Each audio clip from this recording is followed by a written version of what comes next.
নমস্কাৰ বন্ধু বান্ধৱীসকল, আজি এটা অন্য ব্লগ লৈ আপোনালোকৰ মাজত চাই থাকক ভিডিঅ'টো।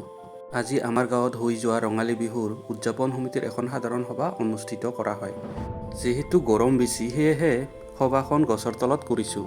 সাধাৰণ সভাখন উদযাপন সমিতিৰ সভাপতিৰ নেতৃত্বত সুন্দৰভাৱে চলি যায়। সভাখন শেষৰ পিছত চাহৰ পৰিৱৰ্তে আম টেঙা খাবলৈ লৈছোঁ, যিহেতু গৰম বেছি। আম টেঙা বাৰু কাৰ প্ৰিয় কমেণ্ট কৰি কমেণ্ট বক্সত জনাব। এতিয়া আকৌ ডেকাসকলৰ লগত বহি অলপ জিৰণি লৈ আছোঁ।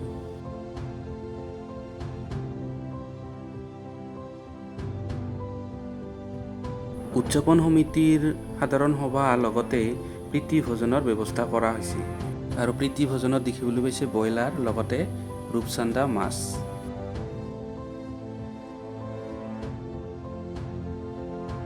ইপিনে আকৌ ৰান্ধনি বিভাগত থকা ব্যক্তিসকলে তেওঁলোকৰ কৰ্মসমূহ সুন্দৰভাৱে কৰি আছে।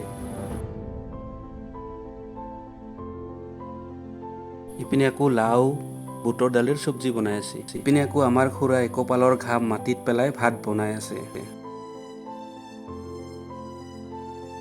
ইপিনে আকৌ আমাৰ অৰ্থাৎ ৰাভাসকলৰ প্ৰিয় চুঙাত মাংস দিয়া বনাই আছে। এই প্ৰচেছটোক আমাৰ ভাষাত ডিঙোৱা বুলি কোৱা হয়। ফাইনেলি চুঙাত দিয়া মাংসখিনি ওলোৱা হ'ল। এতিয়া আকৌ মাংসখিনিত পিঁয়াজ, জলকীয়া, মিঠাতেল আদি সকলোবোৰ দি মিহলাই লোৱা হ'ল। ইপিনে আকৌ ফ্ৰাই মাংসও আছে।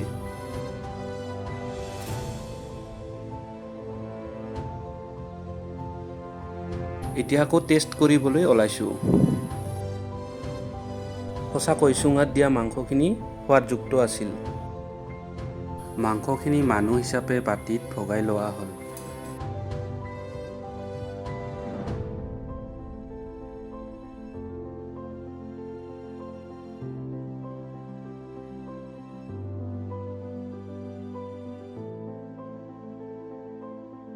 অৱশেষত ভাত ভোক লাগি থকা বাবে সকলোৱে ভাত খাবলৈ বহিলোঁ।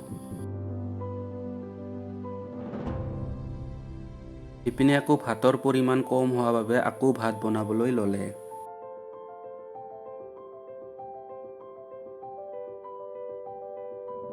গাঁৱৰ সকলোৱে ভাইটি, দাদা, খুৰা, জেঠা সকলোৱে মিলি প্ৰীতি ভোজন কৰিবলৈ আৰম্ভ কৰিলোঁ।